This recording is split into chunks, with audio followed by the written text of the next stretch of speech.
오늘서부터 한 달 동안은 고린도전서를 계속해서 말씀을 보게 됩니다. 오늘 2장 1절부터 5절까지 있는 말씀으로 십자가에 못 박힌 예수만 알기로 하다 하는 제목으로 말씀을 생각하려고 합니다. 사도 바울은 자기 자신에게 자기가 자기 자신에게 크게 쇼크를 받은 일이 있습니다. 그것은 자기가 정말 잘 알고 있다고 생각했는데 전혀 잘못 알고 있었다고 하는 것을 알게 된 순간이죠. 그것은 하나님이 무엇을 기뻐하시는가 하는 것에 대해서 자신이 정말 잘한다고 생각했습니다. 그런데 전혀 아니었습니다. 바울은 일찍부터 성경을 알았고 성경을 많이 공부하고 배웠습니다. 주로 많이 배우고 지식이 많은 사람들이 빠지는 함정이 하나 있습니다. 그것은 많이 배워서 많이 아는 사람들은 자신이 잘못 알고 있을지도 모른다는 생각을 거의 안 합니다. 그런 생각이 굉장히 희박하죠. 그래서 자신이 알고 있는 것에 대해 일종의 고집이 생기기도 하고 시간이 지나면서 습관이 되고 또 삶의 태도가 되기도 합니다. 나중에는 그것이 마치 그 사람의 인격처럼 되어버릴 수도 있습니다. 그러나 우리가 무엇을 알고 누구를 안다고 할 때 여러분 정말 그 아는 것에 대해서 우리가 신뢰를 할 수 있을까요? 여기 있는 자매님들 중에서 나는 내 남편에 대해서만큼은 내가 가장 잘 알아. 정말일까요? 네. 아니면 형제들 중에서 내 아내는 내가 가장 잘 알지. 정말 잘 알까요? 네. 자식이 불량한 짓을 저질러서 경찰서에 불려온 부모는 자기 자식은 절대 그런 일을 할 아이가, 그런 짓을 할 아이가 아니라고 하는 말을 대다수의 부모들이 한다고 하는 것입니다. 근데 나중에 알고 보면 정말 그 부모는 상상도 할 수 없는 엄청난 짓을 저지른 것을 알고 굉장히 충격을 받게 되는 거죠. 가장 잘 아는 것 같지만 부모보다 자식을 더 잘 아는 사람이 누가 있느냐고 말하지만 실제로는 등잔 밑이 어둡다고 가장 모를 수도 있다는 것입니다. 사도 바울은 어려서부터 하나님을 잘 믿는 자녀로 자랐고 여러 가지 훈련을 거치면서 적어도 그 시대 하나님에 대해서 혹은 하나님의 뜻에 대해서만큼은 자기가 잘 알고 있다고 하는 것에 일정한 자부심을 가질 만했고 다른 사람들도 그렇게 인정했습니다.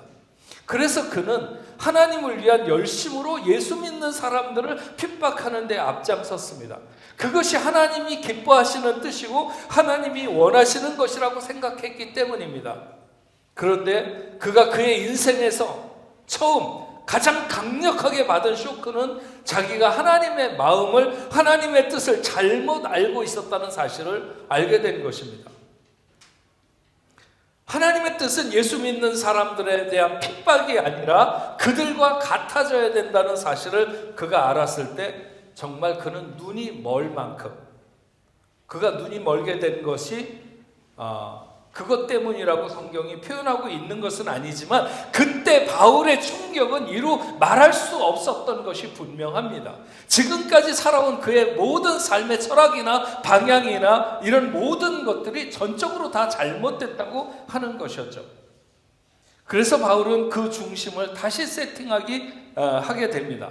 빌립보서 3장 7절과 8절 말씀을 보면 그러나 무엇이든지 내게 유익하던 것을 내가 그리스도를 위하여 다 해로 여길 뿐더러 또한 모든 것을 해로 여김은 그리스도를 얻고 그 안에서 주 그리스도 예수를 아는 지식이 가장 고상하기 때문인데 내가 그를 위하여 모든 것을 잃어버리고 배설물로 여긴다고 그랬어요. 그것은 내가 그리스도 안에서 발견되기 위해서 예수를 아는 것이 가장 고상하다는 것을 알게 되었어요. 그는 예수 근처에라도 가면 안 되는 줄 알고 예수를 버려야만 되는 줄 알았는데 그것이 아니었어요. 예수를 알았어야 되는 거죠. 다른 것은 하나도 중요하지 않다. 그가 어떤 지파에서 어느 가문의 사람이든지 어떤 배경을 가지고 또 얼만큼의 학식을 쌓으며 종교적 열심이 얼마나 있었는가, 이런 모든 것들은 다 중요하지 않다는 것입니다. 요한복음 5장 39절에 있는 말씀처럼 너희가 성경에서 영생을 얻는 줄로 생각하고 성경을 연구하거니와 이 성경이 곧 내게 대하여 증언한 것이냐. 바로 그것입니다. 성경을 그렇게 알았는데 성경이 예수에 대해서 증언하는 것을 사도 바울이 몰랐습니다. 사도 바울은 자기가 가장 잘 알고 가장 자신 있어 하던 성경과 종교심이 전혀 엉뚱한 방향에서, 엉뚱한 곳에서 그는 힘을 쓰면서 살아왔던 것입니다. 그는 그곳에서 돌이켜서 이제 예수 증인의 삶을 새롭게 시작합니다. 비록 한번 역방향에 서 있었지만 엄청난 에너지를 쏟아부으면서 살던 삶이었기 때문에 방향을 전환했을 때에도 여전히 그 추진력과 열정은 식지 않았습니다. 그러다가 사도 바울은 또 한 번의 쇼크를 크게 받게 되는데 그것은 아덴의 아레오바고에서 전도를 하고 난 이후입니다. 범사에 종교심이 많은 아테네 사람들, 여러 신화와 철학에 심취해 있던 그 시대 여러 나라 사람들 중에서 제법 그래도 지식적이고 많이 배운 그들에게 바울은 자기가 가진 그 풍성한 지식과 오랜 시간 연마한 학문에 실어서 유리하게 변증을 하면서 예수를 전하게 됩니다. 그런데 그가 어디에 가서 복음을 전할 때마다 엄청난 반발을 일으키거나 아니면 복음 앞에 사람들이 무릎을 꿇거나 했던 그런 전도의 역동적인 현상이 거기서 일어나지 않았습니다. 그래서 도대체 무슨 이유일까? 바울은 단지 예수 믿는 사람들이 많이 일어나지 않은 일에 대해서만 신경이 쓰인 것이 아닙니다. 만약 예수 믿는 사람들이 많이 일어나지 않으면 예수를 반발하는 사람들이라도 많이 일어나야 되는데, 그런데 아덴에서의 전도는 이것도 아니고 저것도 아니었어요. 그들을 전도자하고자 했던 바울의 마음이 느슨해진 것도 결코 아니었고 예수 아닌 다른 것을 전한 것도 아니었습니다.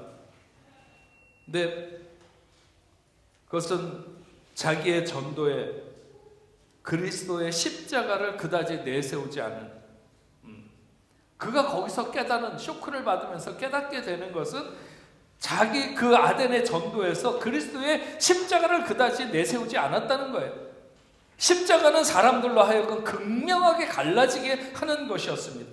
그 앞에 무릎을 꿇든지 아니면 엄청나게 반발을 하든지. 근데 아덴에서는 이도 저도 아니었어요. 왜냐하면 자기가 그토록 중요하게 생각하기보다는 그 사람들을 철학적으로 반박하고 논리적으로 예수를 변증하려고 했던 마음이 더 컸던 것이죠. 그리스도의 십자가로 그들을 충돌하지 않았어요.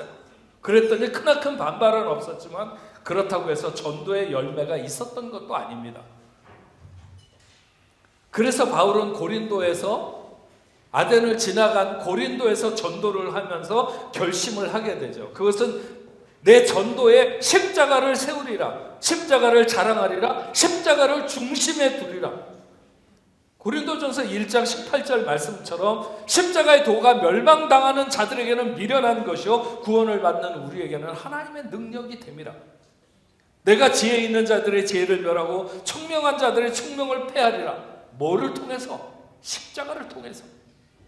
하나님께서는 전도에 미련한 것으로 믿는 자들을 구원하기를 기뻐하셨다고 그랬어요. 바울은 유대인은 표적을 구하고 헬라인들은 지혜를 찾는 것에 대해서도 알았습니다. 그러나 유대인이 구하는 표적 쪽으로도 아니면 헬라인이 찾는 지혜 쪽으로도 기울어지지 아니하고 자신은 십자가에 못 박힌 그리스도만 앞세우겠다고 하는 것입니다. 자신이 그렇게 십자가에 못 박힌 그리스도만을 앞세우게 된 것은 그것이 중요하고 그것이 핵심이라고 하는 것을 바울이 깨달았기 때문입니다. 물론 유대인에게 꺼리끼는 것이 되고 이방인에게는 미련하게 여겨질지 몰라도 바울은 결단한 거죠. 난 그렇게 가겠다. 아덴의 자기 전도에서 결핍된 것이 있다면 그것은 바로 그 십자가뿐이었고 바울은 예수를 전했지만 그 십자가를 중심에 두지는 않았습니다. 그래서 오늘 본문에서 바울은 1절과 2절에 이렇게 말하고 있습니다. 형제들아, 내가 너희에게 나가 하나님을 증거할 때에 말과 지혜의 아름다운 것으로 하지 아니하였나니 내가 너희 내가 너희 중에서 예수 그리스도와 그의 십자가에 못 박히신 것 외에는 아무것도 알지 아니하기로 작정하였습니다. 네. 바울은 전도가 말과 지혜의 아름다움에 있지 않다는 것을 확실히 느꼈습니다. 누가 미련하다고 말하든지 아니면 누가 꺼리낀다고 말하든지 예수 그리스도가 십자가에 못 박히신 사실이 가장 능력이 된다고 하는 것을 그가 확실히 믿었기 때문입니다. 그것은 그 무엇으로도 결코 대신할 수 없는 것이다 라고 하는 것을 바울이 안 것이죠.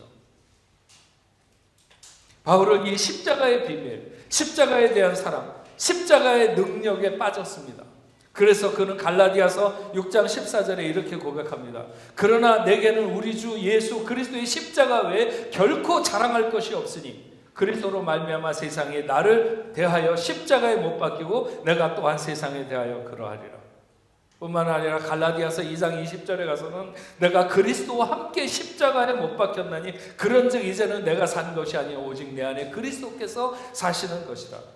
내가 그리스도와 함께 십자가에 못 박혀서 억울하다는 것이 아닙니다. 자랑스럽다는 것이죠. 이제는 내가 내 능력이 아니라 그리스도의 능력이 내 능력이 되었다고 말하는 것입니다. 그 모든 것이 가능한 것이 바로 십자가가 그렇게 했다는 것이죠. 바울은 이 사실을 분명히 인식한 후에 어디를 가든지 조금도 겁내지 않고 두려울 것도 없었습니다. 사람들이 일반적으로 알고 있었던 그 부끄러운 십자가, 죄인 중에서도 가장 악질적인 죄인을 처형하는 형틀이었던 그 십자가. 그런데 그 십자가 때문에 자신이 살고 모든 나라와 모든 민족이 살게 된 것을 바울이 알았던 것입니다. 여러분, 요한복음 3장 14절 말씀에 이런 말씀이 있습니다. 모세가 광야에서 뱀을 든 것 같이 인자도 들려야 하리니 이는 그것을 믿는 자마다 영생을 얻게 하려 하심이라. 이스라엘 백성들이 호르산을 출발해 갖고 홍해길을 따라서 가다가 에돔을 직진해서 통과해서 지나가면 굉장히 빠른 길로 지름길로 갈 수 있는데 이 사람들이 에돔을 우회하느라고 너무 힘들고 그 길이 거칠어서 여러 가지로 마음이 상해가지고 하나님과 모세를 원망하게 됩니다. 먹을 것도 없고 마실 물도 없고 죽지 못해서 살아가기 위해서 먹는 음식은 너무 하찮고 싫다고 하면서 정말 바득바득 하나님과 지도자 모세에게 대들면서 원망하게 될 때 하나님은 그들에게 불뱀을 보내서 물게 하실 때 많은 백성들이 죽어나가고 있었습니다. 그랬더니 백성들이 금방 알게 된 것이죠. 그것은 자기들이 그런 원망과 불평이 낳은 결과라고 하는 것을. 그래서 모세에게 얘기합니다. 우리가 범죄했으니까 여호와께 기도해서 이 뱀이 좀 떠나가게 해달라고 그렇게 기도해달라고 했고 모세가 그렇게 기도해서 뱀이 나오는 것은 멈춰졌지만 이미 뱀에 물려가지고 죽어가기 위해서 누워있는 수많은 사람들이 기다리는 사람들이 많았습니다. 그랬더니 하나님은 모세에게 불뱀을 만들어서 장대에 높이 달고 뱀에 물린 자마다 그것을 쳐다보면 살리라.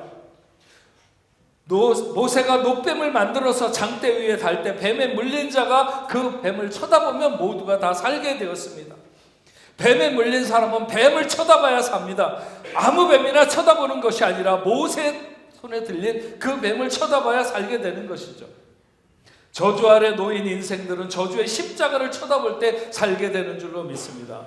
근데 아무 십자가나 쳐다보는 거면 사는 것이 아니라 예수가 짊어진 십자가에 못 박힌 예수가 있는 그 십자가를 바라볼 때 저주에서 노임받게 되고 영원한 생명을 얻게 되는 것입니다.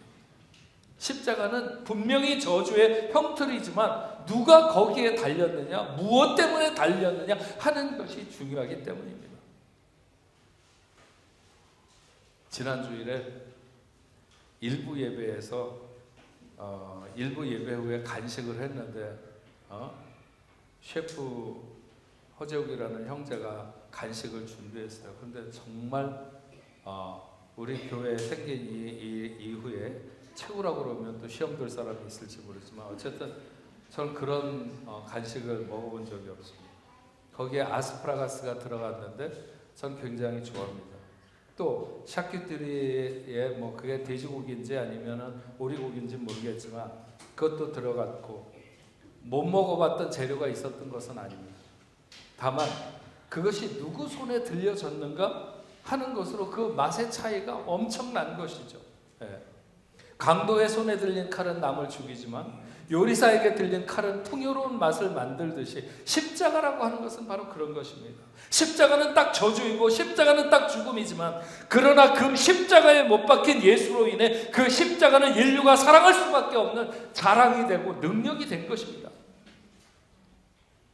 저 어떤 영상을 보는데 아마 영국에서 있었던 일인 것 같습니다.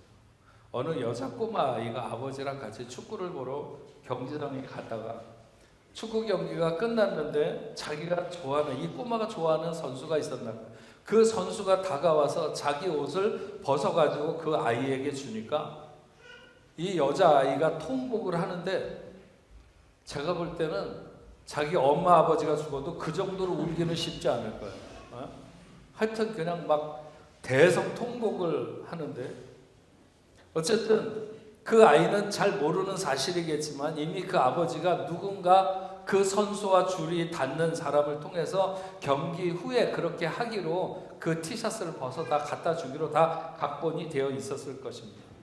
그러니까 그 선수가 그 많은 아이들 가운데 그 아이에게 다가와서 그 옷을 그 아이 손에 쥐어주게 됐겠죠. 어쨌든 자기 딸이 그 선수를 얼마나 좋아하는지 알았기 때문에 아버지는 그 아이에게 기쁨을 주고 싶어서 쉽지 않은 일을 만든 것일 것입니다. 그런데 그 아버지가 그 선수가 입은 옷과 똑같은 티셔츠를 살 돈이 없어서 아니면 그런 똑같은 티셔츠를 구하지 못해서 그동안 못 해준 것이 아니고 그래서 그 아이가 좋아하는 것이 아니라는 거죠. 그 옷을 누가 입었었는가라고 하는 것에 대한 가치입니다. 프랑스의 조니 할리데이라고 하는 가수 있죠. 죽었는데 그 가수에 미친 사람들이 많더라고요. 어떤 다큐를 보니까 그 중에 어떤 사람은 조니 할리데이가 한 입 먹고 버린 말라 비틀어진 그 사과를 자기 집에 대대로 내놓는 보물처럼 이렇게 보관하고 있는 걸 봤어요. 세상에 사과가 수도 없이 많이 있죠. 하지만 조니 할리데이가 그렇게 한 입 먹고 버린 사과를 어디서 구했는지는 모르겠지만 그 조니 할리데이와 관계가 있다는 이유로 그 사과가 그 사람에게 그렇게 귀한 것인 것을 알 수 있습니다. 사도 바울은 그 십자가를 압니다. 그것은 예수 그리스도가 못 박힌 십자가인 것이죠. 그 십자가는 자기를 구원한 십자가일 뿐만 아니라 온 인류를 구원한 십자가입니다. 어린아이가 좋아서 통곡할 만큼 유명 선수의 그 티셔츠와는 비교할 수도 없고 물론 조니 할리데이가 먹다 남아 버린 그런 사과는 더더욱 비교할 수도 없는 어마어마한 능력의 십자가. 단지 자기가 좋아서 인정해서 귀해진 것이 아니라 그 자체로 엄청난 능력이 되는 십자가. 바울은 그 십자가에 못 박힌 예수 아는 것만으로 자기가 가진 모든 지식을 다 버려도 좋다고 그렇게 그래도 자기가 알게 된 이 비밀을 놓칠 수 없다고 생각하게 되었습니다. 누가 저에게 보내준 그 카톡에 그런 것이 나왔습니다. 얼마 전에 서울에 서울예고 거기에 서울예고에 아마 여기도 서울예고 나온 사람도 있을지도 모르는데 어쨌든 거기에 대형 문화공간 서울 아트센터라고 하는 것을 개관했나 봅니다. 옛날에 그 학교에 다니던 이대웅이라고 하는 학생이 있었는데 학폭으로 숨졌다고 그래요. 그랬는데 그 아버지 이대홍이라고 하는 분이 200억이 넘는 사재를 들여서 그 아트센터를 개관해가지고 이렇게 거기에 기증을 한 것입니다. 36년 전 아들이 선배들에게 맞아서 심정지로 죽었을 때 그 아버지는 분노를 이기지 못했다. 숨진 아들 앞에서 한없이 울었다고 합니다. 복수를 하려고도 생각을 했죠. 그러나 복수를 한다고 해서 죽은 아들이 살아 돌아오는 것도 아니라는 사실에 생각이 미쳤죠. 아마 카톨릭 신자였는지 원수를 사랑하라고 하는 성경 말씀을 실천하겠다고 마음을 먹은 것 같습니다. 원수를 갚지 않으려고. 그래서 자기 아들을 그렇게 한 가해자를 처벌을 원하지 않는다고 했을 때 아무리 그렇게 해도 판사는 그렇게 하지 못하겠다고 벌을 내려야 되겠다고 했을 때 그 가해자의 구명운동까지 이 아버지는 나섰다고 합니다. 그 후에 자기 아들의 이름으로 음악 장학회를 만들어서 지금까지 3만 명 정도를 후원했다고 합니다. 그리고 2010년에 운영난에 빠진 서울예고와 예원학교 재단을 인수해서 음악의 명문으로 계속 갈 수 있도록 이렇게 했다고 하는 것입니다. 그리고 교사와 학생들이 그렇게 원하는 공연장도 개교 70주년을 맞아서 건립해서 기증했다고 합니다. 자기 아들을 그렇게 한 가해 학생이 서울대학교에 진학을 해서 이 아버지에게 찾아오겠다고 했을 때 몇 번이나 그랬는데 몇 번이나 거절했다고 합니다. 그 아이를 보면 혹시라도 자기가 무너질까 봐 두려워서 오는 것을 막았다고 했다고 합니다. 그러면서 그렇게 말했다고 그러죠. 지금도 36년이 지난 지금도 아들을 생각하면 자다가도 울분이 솟구치지만 용서의 힘이 복수의 힘을 앞선다고 하는, 그래서 자기가 그렇게 할 수 있었노라고 했다고 하는 것입니다. 인류 역사의 가장 위대한 용서의 힘이 복수의 힘을 앞선 것이 바로 십자가입니다. 십자가는 복수로 이긴 것이 아니라 용서로 이긴 것입니다. 주님은 우리를 용서하시기 위해, 우리를 사랑하시기 위해 십자가에 못 박히셨습니다. 그 십자가에 달린 예수가 바로 우리의 생명인 것입니다. 3절 이하에 바울은 이렇게 고백합니다. 내가 너희 가운데 거할 때에 약하고 두려워하고 심히 떨어노라. 그러면서 내 말과 전도함이 설득력 있는 지혜의 말로 하지 아니하고 다만 성령의 나타나심과 능력으로 하여 너희 믿음이 사람의 지혜에 있지 아니하고 다만 하나님의 능력에 있게 하려 하였노라. 여기 하나님의 능력은 바로 십자가에 못 박힌 예수, 그것이 하나님의 능력인 것이죠. 그 세상 모든 사람들이 정말 가장 악한 죄인이나 달려서 죽는 그 십자가, 거기에 하나님이 자기 아들을 달리게 하셨을 때 그것이 바로 하나님의 능력이고 우리의 믿음은 거기에 있어야 한다는 것이죠. 며칠 전에 이영배 장로님이 그런 말씀을 하셨어요. 정말 십자가에 못 박힌 예수만이 자신의 두려움을 없애준다. 십자가에 못 박힌 예수만이 자신에게 평안을 허락한다고. 저는 그 고백이 얼마나 존귀하고 얼마나 능력 있는 고백인지 잘 압니다. 바울처럼 저와 여러분들도 십자가에 못 박힌 예수 그분만을 알기로 결단합시다. 어디를 찔러도 십자가에 못 박힌 예수만 증거하는 그런 인생이 되기를, 그런 삶이 되기를. 십자가 예수만으로 우리는 너무나도 충분합니다. 저와 여러분의 고백도 그러길 바랍니다. 십자가에 달린, 십자가에 못 박힌 예수 하나면 충분합니다. 충분합니다. 이렇게 고백할 수 있는 복내포 성도들이 되기를 주의 이름으로 축원합니다. 우리 아까 앞에서 불렀던 주의 부르심에는 후회하심이 없네. 내가 이 자리에 선 것도 주의 부르심이라. 주의 부르심에는 결코 실수가 없네. 나를 부르신 하나님의 신실함을 믿네. 날 부르신 뜻 내 생각보다 크고 날 향한 교회 나의 지혜로 측량 못하나 가장 좋은 길로, 가장 완전한 길로 오늘도 날 이끄심을 믿다. 우리 같이 찬양하겠습니다.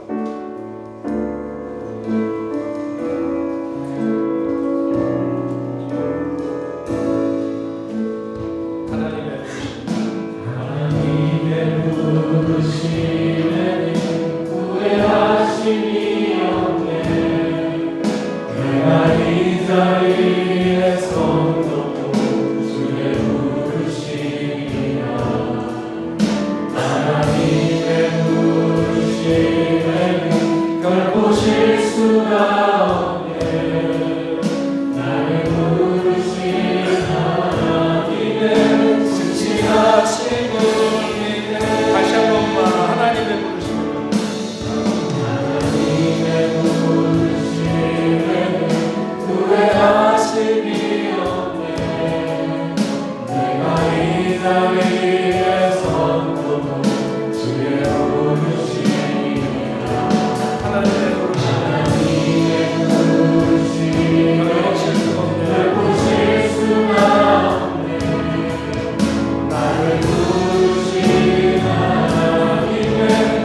다시 자리에 일어서서 작은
다시 한 번만 날 부르실 듯날 부르실 듯내 생각보다 날 향한 그대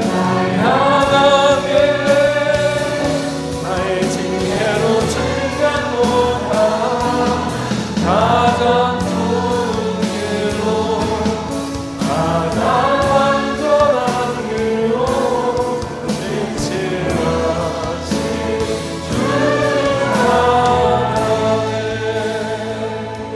하나님 감사합니다. 오늘 사도 바울이 그의 인생에 처음 예수를 만났을 때 그가 하나님을 잘 믿는다고 생각하고 달려가다가 예수의 부르심 앞에 꼬꾸라졌을 때 그는 눈이 멀 정도로 정말 너무나도 자기가 그 알고 있는 것이 전부이고 또 하나님을 기쁘게 한다고 생각하고 달려갔었는데 그는 눈이 멀 만큼 정말 주저앉아서 자신이 잘못 살아온 잘못 열심을 낸 거기에 그가 쇼크가 있었고 또 한 번 아레오바고에서 전도하면서 왜 복음을 전했는데도 반발하든지 아니면 받아들이든지 이런 둘 중에 하나의 반응이 아니라 왜 이것도 아니고 저것도 아니었을까? 그래서 그는 결정합니다. 무엇이 문제였는가를 그가 깨닫고 고린도에서 다시 전도를 하면서 그는 오직 예수 그리스도가 못 박힌 십자가 그 십자가만을 앞세우리라. 아무리 사람들이 미련하다고 말해도 아무리 그건 아니라고 그렇게 얘기를 해도 자기는 예수 못 박힌 십자가만 전하리라. 그렇게 결단을 하고 그렇게 복음을 전하면서 고린도에서 전도했던 것을 그래서 우리에게도 너희의 믿음의 근거는 예수 그리스도가 십자가에 못 박힌 것 그것을 붙들라고 우리에게 말씀하고 있는 것을 알 수 있습니다. 오늘 아버지 하나님 주님 앞에 나와서 예배하는 당신의 사랑하는 귀한 자녀들도 평생의 자랑은 예수 그리스도가 못 박힌 그 십자가만이 우리의 믿음의 근거가 되게 하시고 우리의 자랑이 될 수 있도록 주여 도와주시어서 사도 바울처럼 그렇게 고백하고 십자가만으로 너무 충분한 십자가에 달린 예수만으로 너무 충분한 그런 고백을 주님 앞에 드리는 하나님의 귀한 자녀들 다 될 수 있도록 인도하여 주옵소서. 오늘 하나님 앞에 귀한 예물 구별하여 드립니다. 마음의 정성을 다한 예물이 되게 하시고 11조로 감사 예물로 성경금으로 주일원금으로 여러 가지 목적을 가지고 하나님 앞에 올려드립니다. 하나님 흠양하시고 이 땅을 살아가는 우리의 삶의 여정이 하나님의 부으시는 그 은혜와 복으로 인하여 충만하고 부요하고 넘치는 삶이 될 수 있도록 주님 인도하여 주시옵소서. 믿음의 사람들이 경영하고 하는 모든 사업과 가정, 직장, 하는 모든 일, 학업 위에 하나님 은혜로 함께하여 주옵소서. 질병으로 인하여 고통받는 자녀들이 있습니까? 하나님이 잘 아시는 줄로 믿습니다. 그들을 찾아가 주시고 어루만져 주시옵시고 예수의 이름으로 아버지 하나님 모든 질병이 떠나가도록 명령하여 주시옵소서. 아버지 하나님 깨끗이 고쳐주시고 기쁨으로 뛰면서 하나님 앞에 영광 돌리는 귀한 자녀들 다 되게 하여 주시옵소서. 아버지 하나님 우리와 더불어 협력하고 있는 모든 선교지죠 아프리카, 중동, 유럽의 모든 땅에 하나님 함께해 주시고 오늘도 하나님의 역사가 계속해서 쉬지 않고 아버지 하나님 나라가 확장되는 귀한 은혜 있게 하여 주시옵소서. 하나님, 오늘 하나님 앞에 나와 예배드린 고 석근, 고 서수 장로님 부부에게 하나님 함께 해주시고, 양 빈센트, 한종희, 박수진, 박준영 아버지 하나님 사랑하는 귀한 자녀들 위해 은혜를 베풀어 주셔서 오늘 저희와 함께 이렇게 예배드리게 하신 것을 감사드립니다. 존귀한 인생들이 되게 하시고 어디로 가든지 동행하시며 하나님 저들의 삶이 하나님 보시기에 보배로운 삶이 될 수 있도록, 하나님으로 인하여 기쁨이 넘치는, 또 하나님이 저들로 인하여 기쁨을 이기지 못하시는 그런 삶이 될 수 있도록 주님 인도하여 주시옵소서. 흩어져 있는 모든 성도들 하나님 함께 해주시고, 특별히 마더와이즈 훈련을 위해서 간 두 자매의 하나님 함께 해주시고 은혜로 아버지 안전하게 잘 돌아올 수 있도록 주님 인도하여 주시옵소서.